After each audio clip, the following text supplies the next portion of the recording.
And we are live. Welcome to the newest edition of the NewsWhip Pulse. My name is Brett Lofgren. I am the president of NewsWhip, and I'm lucky enough to be joined here with Jaclyn Ruelle, who is the managing director of the Martin Agency's Cultural Impact Lab. So Jaclyn, thank you for being here.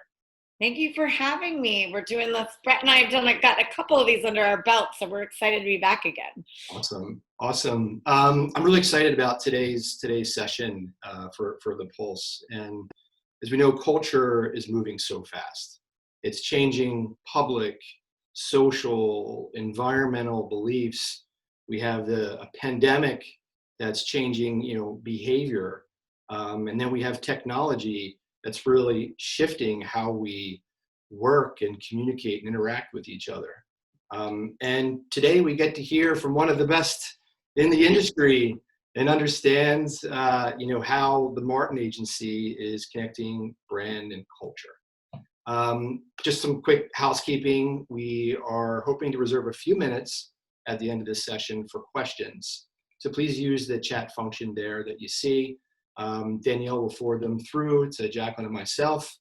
But before we get started, I have to congratulate you and the Martin Agency on winning Adweek's Agency of the Year. So congratulations.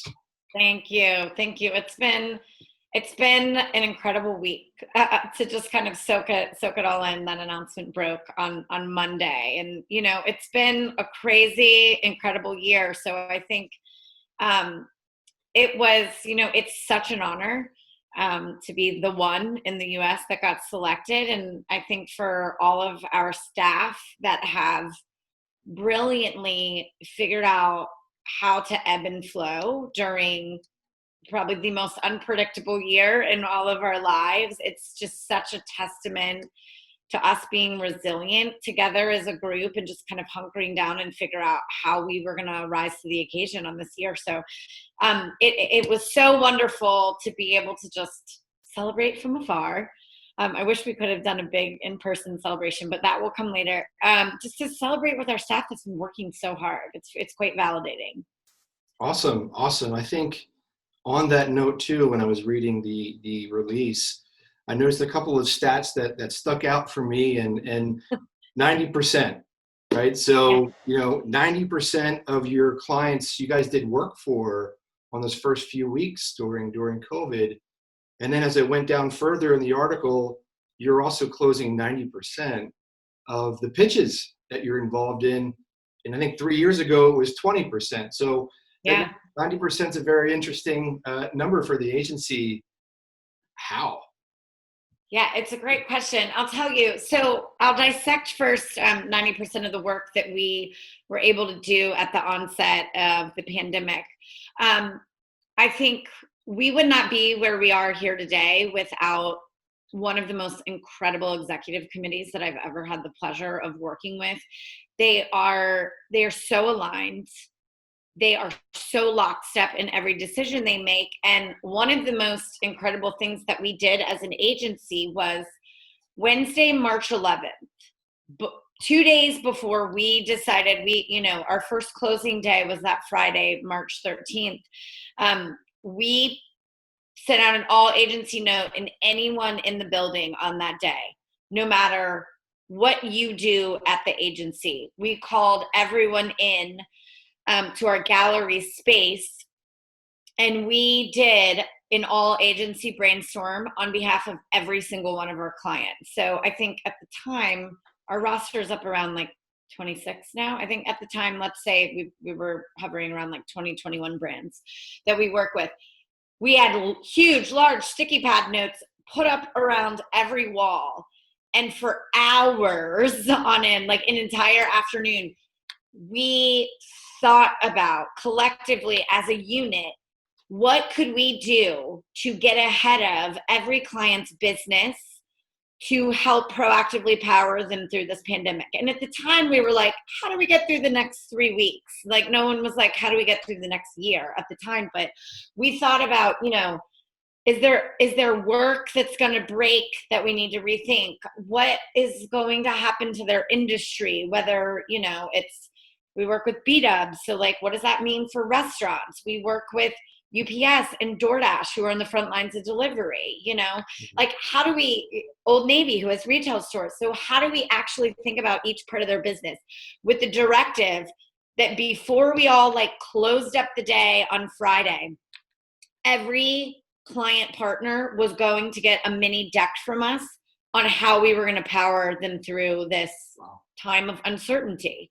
And so that's what we did. And by Friday afternoon, every client had a set of ideas of how we were going to power through it. And so the proactivity of that, the first 48, I'll call it, was such an incredibly important moment in time, because then we woke up on Saturday morning with the brief from DoorDash that led to the first round of work that we turned around in a matter of 6 days, called Open for Delivery, where our directive was like, we got to step up and help save the restaurant industry. Yeah. So I think, there was a bit of a moment where we were like, there are so many things that are going to come crashing into our world right now that we have zero control over. Yeah. We can't control the pandemic. We can't control what the world leaders are making decisions on. But what we can control is making sure we help our clients survive right now. And, thereby the reciprocal effect is like our agencies survive too. Cause like it could have been a really, really rough time. And we saw that across the industry, like the effect over the months coming, agencies shutting down, having to lose a majority of their staff. So it was a super specific proactive play that we knew we needed to make. And in the meantime, we created space for all of us that work on our brand part, like to focus on the work. And are there campaigns we need to pivot? Are there productions that need to shut down? Does that mean we just lost an entire campaign? So what's the new campaign? And then, so what we did when everyone was like, how do I set up my technology from home? Like our IT team figured out our technology, our talent team figured out how to take care of our people. And like, all of that got taken care of, like all the stuff that was noise in a lot of people's lives. Our teams rose to the occasion and took care of that so we could hunker down and focus on making sure all of our partners survive this moment in time. And I believe, the ability to kind of segment out what we needed to focus on and just double down on the grit and the grind that this agency has in its DNA anyway, as Martin, we were able to turn around so much work in a short amount of time. Wow. 3 days, 26 clients and a bunch of ideas. How, speed to creative, insight and thought processing. How do you come up with ideas for 26 individual, clients in such a short period of time? Yeah. I think we leaned on, the power of a shared mindset in the agency. We just weren't like, let's go take this one client team and think about it.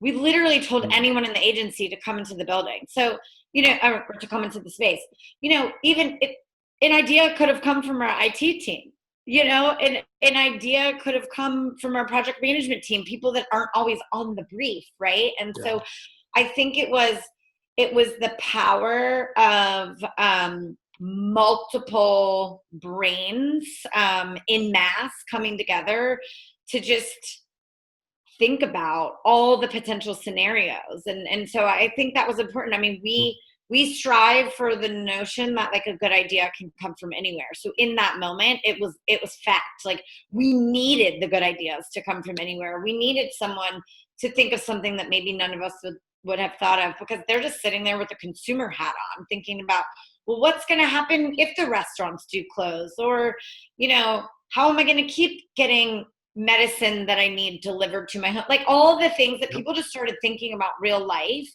and that human nature started to pour into some of the ideas as well, which was incredible. So I think that gives us insight into the work being produced. Now, how about the new business that you guys are building? New business, yes. And the change in the last 3 years. Totally. Crazier things have maybe happened, but pitching new business in the middle of a pandemic, not sure we can ever say we would know how to do that until now we figured it out. I think, we believe at Martin, when we think about new business, is we follow relationships. And we foster those relationships. And so we have a mission that's all about fighting against invisibility and impacting culture.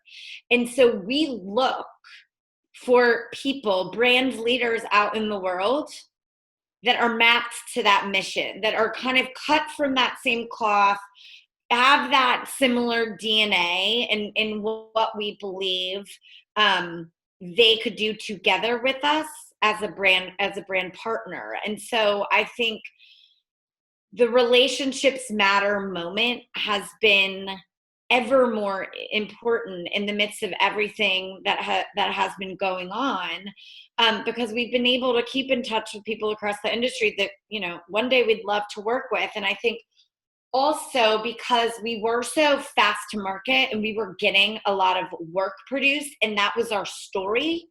In like the first 60 days of the pandemic, people were taking notice. And so our new business phone continued to ring, you know, and when a lot of other people were hunkering down budgets and things, we were finding that the phone was still ringing for us. And so I think it's a testament to, like, again, what we did in those first 90 days helped us to maintain or kind of increase the win rate potential.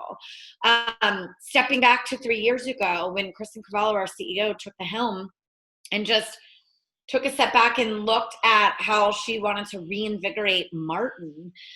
You know, she brought that relationship first mentality to the forefront with all of the types of business that we were going after, but also brands that we knew wanted to kind of sink their teeth into culture.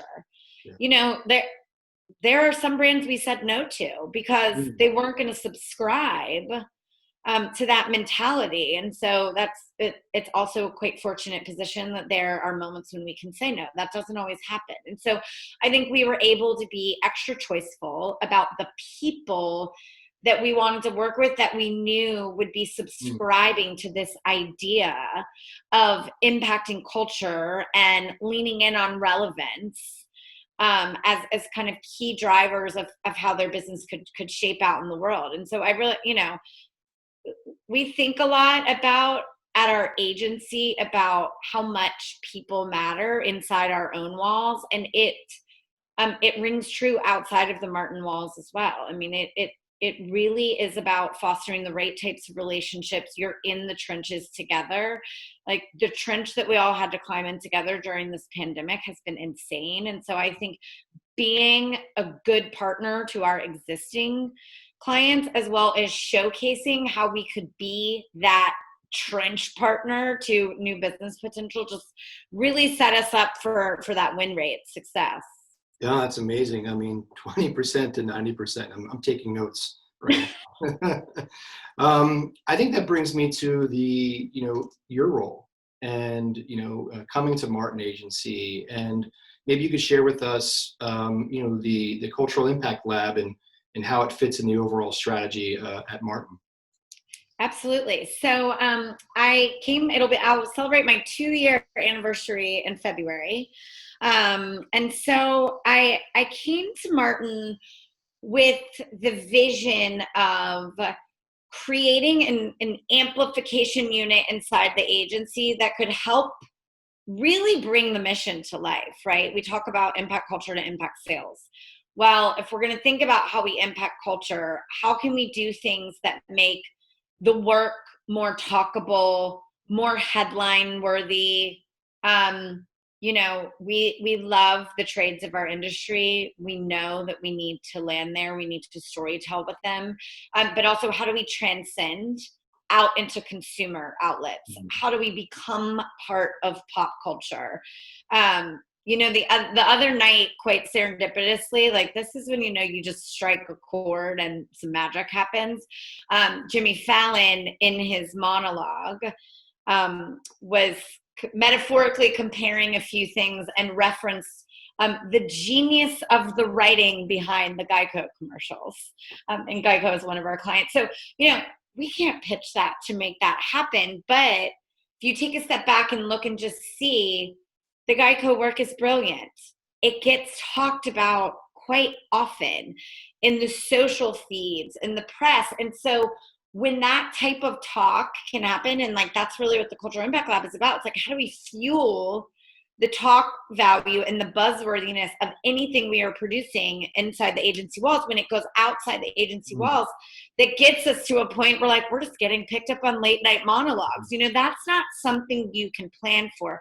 But what we do in the lab is to help lay the groundwork for stuff like that to be able to happen. And so it really is about arming ourselves with the right type of people that are just culture obsessed, right? We have a lot of people that just mine the feeds day in and day out. We're deep into storytelling about what's resonating in pop culture. And then certainly, I think literally one of the first things I did when I started is I called NewsWhip. And I was like, we need this. I've been trying to bring this into my world for the past couple years. I'm in a new role. Like, this is going to fuel us in our mission to impact culture. It's going to give us a leg up. It's going to allow us to put that predictive model in place. And it's really paid off for what we've been able to do. And so we are constantly just living and breathing inside NewsWhip, which brings us into culture. And it enables us to think about how widespread we can make the work that we're talking about, you know. And it's not about TV spots. Most of the time it's not. You know, it's, yes, we're going to have traditional TV campaigns that we need to put out in the world, and they're going to need to do hard work for our partners. But how do we spin off from that? How do we create digital and social and, you know, we'll get back to it at some point, but IRL experiences that put a brand like in the catbird seat of culture and allow them to really further immerse into what we know people are talking about every day. Yeah. Wow. The impact culture to impact sales definitely strikes a chord. How do you, how do you understand the brand impact of culture, right? And how do you connect the dots there?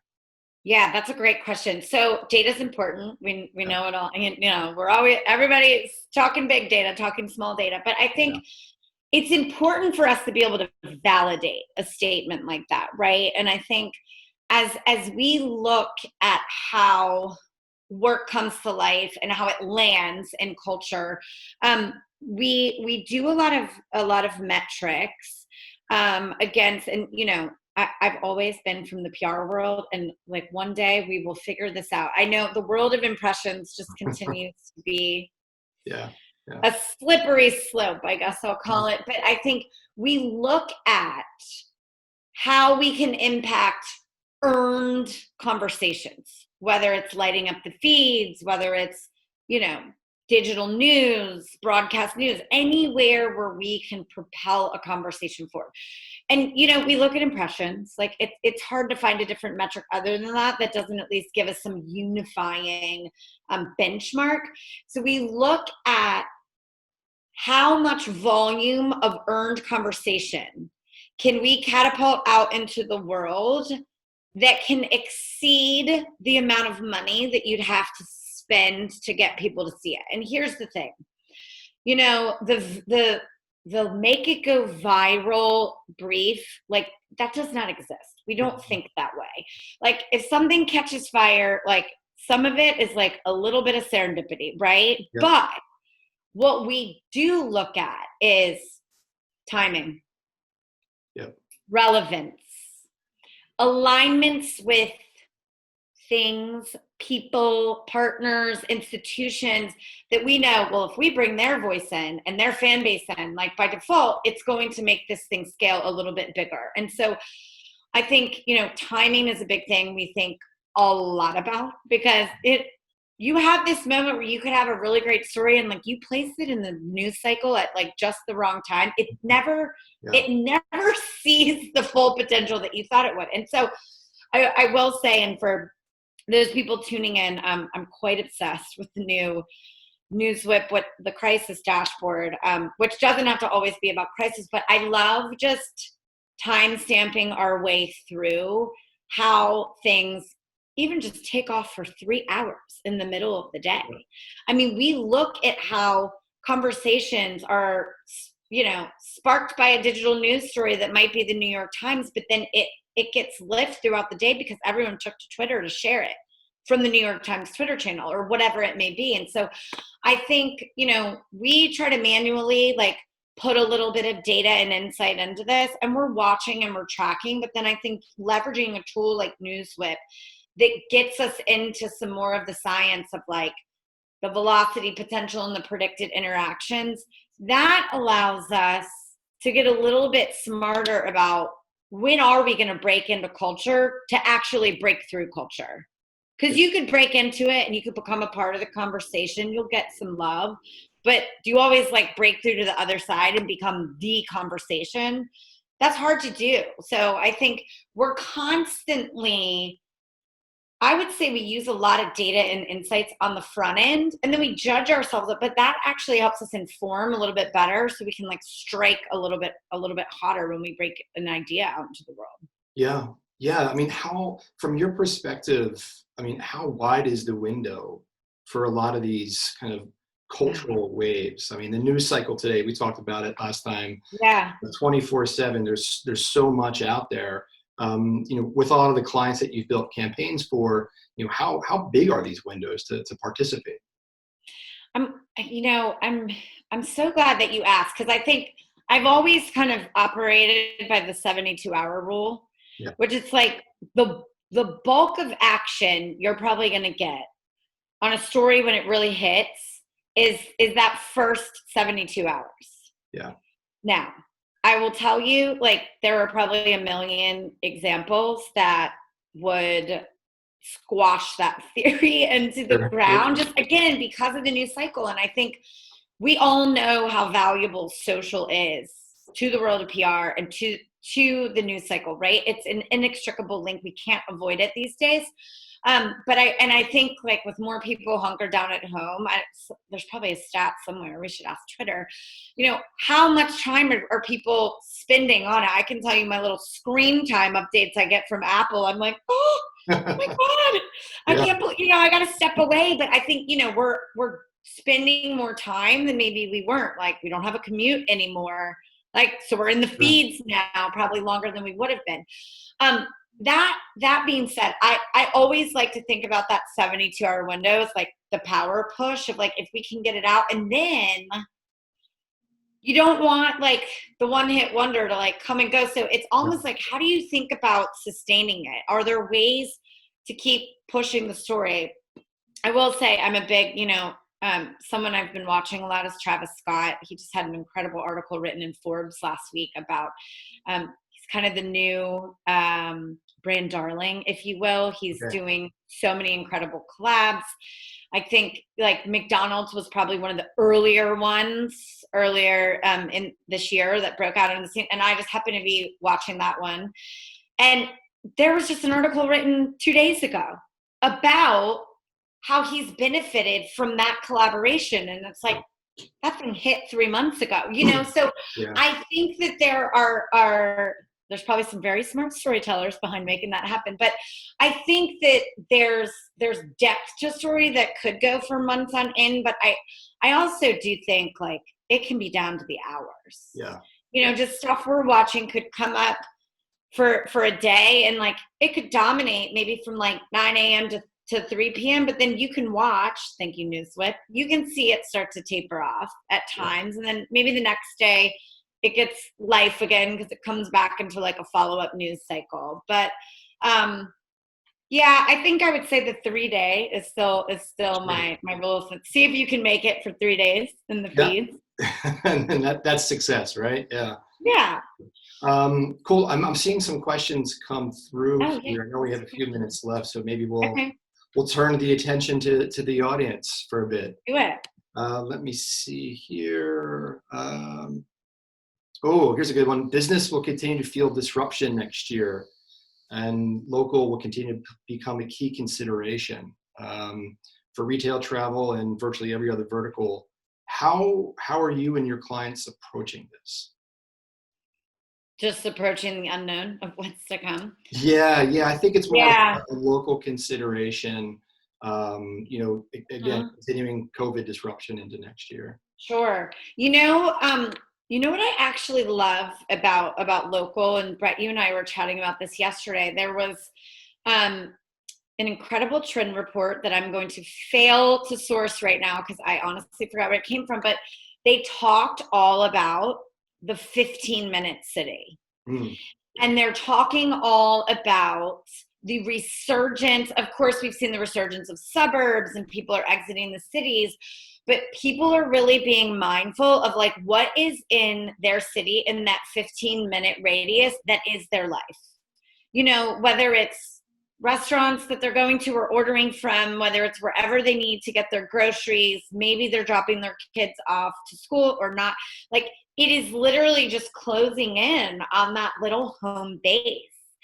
And I think that there is something incredibly interesting about going local. And actually, what if more brands were briefing about local? And like, granted, like we work with our whole roster is national brands, right? But I am one to strive for the national PR hit, but I'll tell you, this pandemic has forced a mindset shift for me. We are looking more for the local stories. And like, what are those backyard neighborhood stories that we can tell? I also feel like apps and communities like Nextdoor, for any of you that are on Nextdoor in your neighborhood, I'm obsessed with that. It's like, what can we do? What can we do with Nextdoor? What could Nextdoor be doing for brands? I think that's probably a social community that maybe is a little bit untapped right now, right? Like, because it was made for local. I feel like there's something so interesting there. So back to what we're thinking about with our clients. I think mindset and philosophy of what happened when we were stricken down by the pandemic is going to hold steady until we figure out what life looks like post-vaccine. And I think what we're also being mindful of, as anxious as this entire country is to get back to whatever people defined as normal and get back out of their homes, and I think we have to be patient is the word I would use on what will transpire as the vaccine scales, right? Because we don't know what's going to happen. We're predicting, we're all predicting. I think us remaining diligent with our brand partners and being as proactive as we were on March 11th, 2020, is us continuing to think ahead and peek around every corner and, question if we think another disruption is coming, and like, what will that do for any of our clients? I mean, restaurants are shutting down again. Cities are going into lockdown again. We are in some instances back at March 2020. And so I think it's just, we are being overly proactive about looking at what's going on in the world and what's going on in each of these cities, and just being extra communicative with all of our brand partners about like, well, what does this mean? And how can we think through together about what the potential business implications are, or what they could be? It's like, you got to dream a little bit about a crisis scenario and just try to be smart about getting ahead of all of it. So I think, we're proactive. We're thinking ahead. We're putting measures in place. We're putting backup to the backup scenarios in place ahead of time. So like, we don't get caught by any surprises.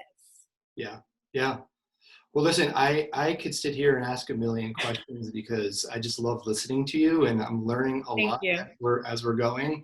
I feel like we need to do another one of these. We should. To go through everything else. We had a lot of audience questions come through.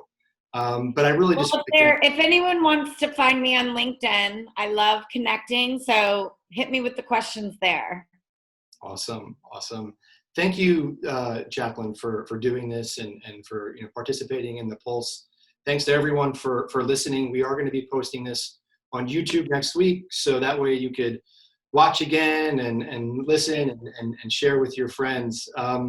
We do have one more webinar next week. It's the last one that NewsWhip will be hosting for 2020, and we'll be welcoming Aubrey Quinn, is the managing director from the Clyde Group. She'll be joining us to close out the year. But Jaclyn, thank you so much. You've been an amazing partner. We really appreciate this opportunity here. And everyone enjoy the rest of the day. Thank you. Thank you. Bye, everyone. Bye. Thank you, Brett. Thank you.